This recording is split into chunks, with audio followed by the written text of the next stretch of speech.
Seconds Out, Ayman Khan here with Matthew Macklin. We've just witnessed the weigh-in for Bill and Smith's Joshi. I just want to start off with Rocky Fielding experience, but he's missed the weight only slightly there, but missed the weight nonetheless, Matthew. Yeah, look, I don't think this fight for Rocky is about becoming British champion. I think this fight is about telling him what he's got left. He's probably got, he was basically in retirement, weren't he? And now he's got this fight. So he probably thinks, he's probably gone to the gym, hit the bag, done a few rounds. Thinks, I've still got it. So, but you don't know until you're in the actual night of the fight. So this will tell him, he's been beyond this level. So the fact that he didn't bother to go and try and get the pound off, either he was bone dry and couldn't get the pound off, or thought, I can get it off, but I can't be arsed. I don't want to take it off because I don't want it to affect my performance. And I've already been British champion. This fight isn't about that for me. This fight's about me knowing what I've got left, because I want to be beyond this and I want to still compete at world level. And if I can't beat Dan Aziz, then maybe I'm not at world level anymore, and I'll call it a day. So to me, that the fact that he hasn't gone and got the pound off, if that was a fighter on the way up, he'd have got that pound off because he'd want to be British champion. Bill and Smith, if he wants those world titles, and if he wants a Vitality Stadium world title fight, he can't afford to slip up this week against lesser-known Armin Joshi, but still poses difficulties in the ring at the weekend. Yeah, he's still a rated fighter. He wouldn't have got this fight if he wasn't. He wouldn't be sanctioned for the European title. So he's capable. That said, if we see the Bill and Smith that turned up last time against Isaac Chamberlain, I think he stops him mid-rounds. I think he'll have a go early. I think he might have some success early, but I think Bill and Smith just needs to weather the early storm, and then when the sting leaves him, step on him there and start putting it on him, and I think he'll break him down and get him out of there mid-rounds. That heavyweight fight between Nick Campbell and Steve Robinson seems very interesting in the offing. Both are not the most experienced, but seemingly about the same sort of stage. I mean, Steve's suffered a defeat, but big things in the offing for them. But a good fight across the two. Yeah, well, it's a competitive fight. There won't be. They're both. I think whoever loses, because of where they're at in terms of their age, that's probably capped them at a level. Then, I'm not saying they're going to retire. They might still keep boxing, but I don't think they're going to push on past this level.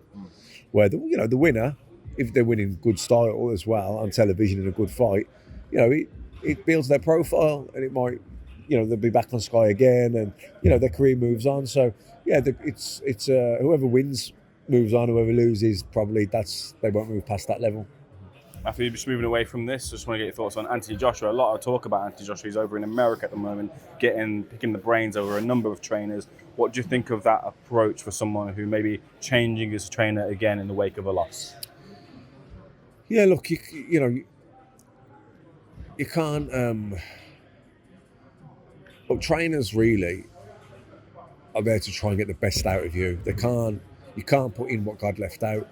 I thought he had a great run with Robert McCracken. Obviously lost to Usyk. Maybe he just felt. Maybe got stale. Maybe he just got stale, and maybe thought, you know what, I only get one shot at this. Got one career. I don't want any regrets. I want to have a look elsewhere. He went out and tried a few other people in America, done the rounds, and he settled on Robert Garcia. And I think that, and I don't think it was just 6 weeks with Robert Garcia. I think they were together a while. That relationship had been being built for quite a long time. I do think that Robert Garcia did add to what he had. I thought you could see that in the rematch against Usyk.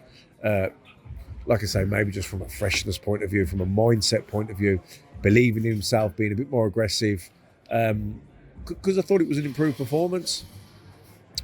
I don't know that moving again is going to have the same benefit of what he got that time. Do you know what I mean? Because, now you've got to, how long are you going to spend with each other? Is he going to, and it takes a while to get on that same page. I'd actually like to have seen him think, right, you know what? You spent a bit of time. You didn't rush the decision. You chose Robert Garcia for a reason. There were definitely improvements made. All right, you didn't get the win, but that's because Usyk was better than you.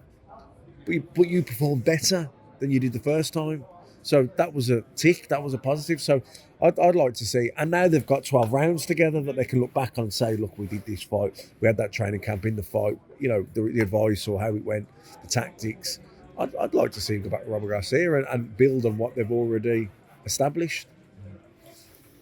Picking on the future big fights for Anthony Joshua, potentially, hopefully, Tyson Fury down the line. Potentially, hopefully, Deontay Wilder down the line. Potentially, hopefully, an Usyk rematch down the line. Of the three, who do you think he has the best chance against, if at all? I think Usyk will just always be a bad style for Joshua. That said, look, he'll always push him really hard, you know, because he's a competitor. You know, tough, strong, physical athlete. You know, he'll always push him. But I just think Usyk's a bad style for him. Fury, look, Fury's less of a bad style than Usyk, but then you've got other problems with Fury. He's bigger. He obviously hits harder. He's better, probably. You know, he's than Usyk. You know, I think he's an all-round better fighter than Joshua. That said, Joshua could. You know, Joshua's got power. You know, Joshua hits hard enough, I think, to take anyone out. He's got that kind of power. So it's just whether or not he can land it on Fury. You know, might have more chance landing against Fury than he did on Usyk. But Wilder, yeah, he could definitely knock Wilder out. But Wilder could definitely knock him out. You know, I'd probably say. It's funny because Wilder's probably the one who's got the more chance of winning, but it's also the one he's got the most chance of getting brutally beaten in. You know, because Wilder's got that kind of power, hasn't he? So I think in that fight, someone would get badly knocked out. Is White the right fight for him now for both fighters? No, that Wilder. Sorry, you want about White? Moving on to White. Moving on to White then. Yeah, maybe. Why not? It makes sense, doesn't it? For both of them, I think. White lost to Fury. You know, AJ lost to Usyk. First fight was a good fight. They're both big names. Yeah, why not? I think it's a fight that would sell, but as in the fans would want to see it. They would buy into it. He's a world-rated contender, isn't he? White. He's one of the top heavyweights in the world. So yeah, big fight. Matthew, moving on to Lawrence and Coley potentially signing with Sky. There's a situation there, but what have you made of the back and forth, if you've seen it at all, between Lawrence and Eddie Hearn and the situation? And hopefully it moves forward to now that fight's been ordered with David Light, but what have you made of that situation? Yeah, look, I don't know. You know, I thought Eddie did a good job with him. Obviously, he won his fights, did his part in the ring. It's a shame that relationship has soured, as it always is when a relationship sours. I don't know the ins and outs, so I can't comment. If he does get the all clear and he does end up on Sky, then obviously I'll be happy about that because there's some big fights in the cruiserweight division, and if he can add a world title into that mix, and there's Billam Smith and there's Riakporhe, there's a lot of big fights that can be made there. Another tricky situation seems to be moving towards a resolution, being CONOR BENN. He's put out a statement recently, so hopefully we're getting something more so, but what have you made of that as well?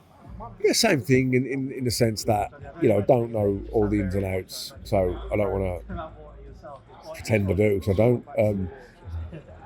Look, I've liked watching CONOR BENN. I like him as a person. I was absolutely gutted when he failed the test, really disappointed. I'd love to believe that he's innocent, and I hope that when this all does come to an end, what they keep telling us about comes out. I hope it is the vindication that we're all hoping for. But today, the only facts are he's failed 2 tests. That's the facts today. Final couple of things from me. Taylor Catchall, we're hoping to get that fight. I was speaking to Ben Shalom and he said that they're looking to hopefully introduce something new with the judging. Matthew, do you know anything about that? No, haven't heard. No. And then moving forward to January, Chris Eubank Jr. versus Liam Smith. Break down that fight for me. That's going to be blood and guts. I'm not even going to say who wants it more because I think they both want it with all their heart, and that neither will give an inch. There'll be no backward steps there in either of them. I think it'll be a brutal fight. Could go 12 rounds, or maybe someone will get stopped 10, 11, 12. But I think it'll be that kind of fight. I don't think because they're both hard punchers, but I think they've both got good chins. Liam's got a great defence. Eubank's got solid whiskers, so I don't see anyone getting done with a shot early. But it's going to be, that fight's going to be brutal, and both of them have got miles on the clock. So I'd say freshness will be important. Training for that fight, not leaving it in the gym. Yeah, you need a few.